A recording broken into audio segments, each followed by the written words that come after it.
تقلید۔ بسم اللہ الرحمن الرحیم۔ الحمد للہ والصلاۃ علی اہلہا۔ جتنے لوگ ہیں وہ خود بھی اچھے رہنا چاہتے ہیں اور اچھائی کو پسند کرتے ہیں، برائی سے نفرت کرتے ہیں۔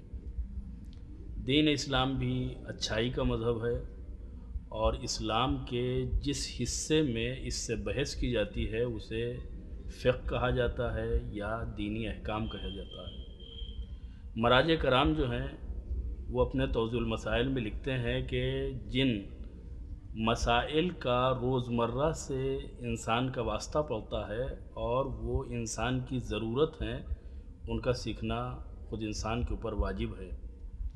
یہ واجب دو طرح سے ممکن ہے۔ ایک دفعہ یہ ہے کہ انسان کسی مدرسے میں جائے، وہاں درس حاصل کرے، پڑھے اور پڑھ کر کے مجتہد بنے، اور اس کے ذریعے سے وہ مسائل سے واقف ہو۔ اور دوسرا طریقہ یہ ہے کہ جو شخص درس پڑھ کر کے اجتہاد کی اہلیت حاصل کر کے وہ مرجع بن چکا ہے، صاحب رائے اور صاحب نظر بن چکا ہے، اس کی ریسرچ سے فائدہ اٹھائے، اور اس عمل کو تقلید کہا جاتا ہے۔ جیسا کہ آپ جانتے ہیں، جب رہبر کبیر انقلاب حضرت آیت اللہ العظمیٰ امام خمینی ہاسپٹل میں ایڈمٹ تھے اور جس مرض میں ان کا انتقال ہوا تھا، ڈاکٹروں نے ان کا جو علاج کیا تھا، ان ڈاکٹروں کا یہ کہنا ہے کہ ہم نے آپ کی زندگی سے جو ایک اہم پہلو حاصل کیا ہے وہ اطاعت اور تقلید کا ہے۔ ایک صاحب نظر مجتہد کہ جو فقہی احکام میں صاحب رائے بھی ہے، صاحب نظر بھی ہے، وہ طبی مسائل میں ڈاکٹروں کے کہنے کے اوپر بغیر چونچرا کے عمل کرتا ہے، اور جب بھی کوئی تشخیص دی جاتی تھی یا کسی کام کو کہا جاتا تھا تو وہ یہ کہتے تھے کہ جو آپ کی رائے ہو میں اس کے اوپر عمل کروں گا۔ یعنی کہنے کا مقصد یہ ہے کہ وہ صاحب رائے ہوتے ہوئے بھی اپنے آپ کو ڈاکٹروں کے حوالے کیے ہوئے تھے کہ جو جس لائن کا ہے اس لائن میں جو پرفیکٹ ہے تو آدمی کو اپنے آپ کو اس کے سپرد کر دینا چاہیے۔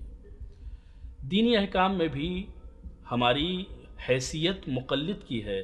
اگر ہم خود صاحب رائے نہیں ہیں تو صاحب رائے مجتہد کے احکام کو ہم سامنے رکھیں اور اس کے اوپر عمل کریں۔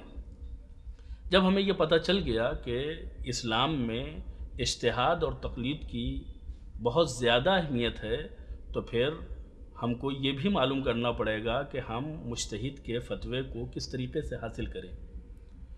ایک طریقہ یہ ہے کہ ہم خود مجتہد سے سنیں، دوسرا طریقہ یہ ہے کہ مجتہد کے شائع کردہ توضیح المسائل میں ہم دیکھیں اور اس کے اوپر عمل کریں۔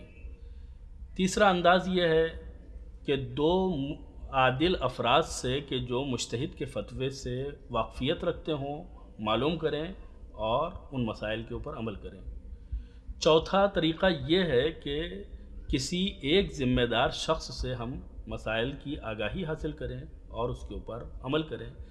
مثلا خود مجتہد کے دفتر کے ذمہ دار سے ہم مسئلے کو پوچھیں اور اس کے اوپر عمل کریں۔ یہ چار طریقے ہیں جن کے ذریعے سے ہم مجتہد کے فتوے کو حاصل کر سکتے ہیں۔ جن احکام کا ہم سے تعلق ہے اور ان کے اوپر عمل ہماری ڈیوٹی ہے، وہ 5 حال سے خالی نہیں ہے۔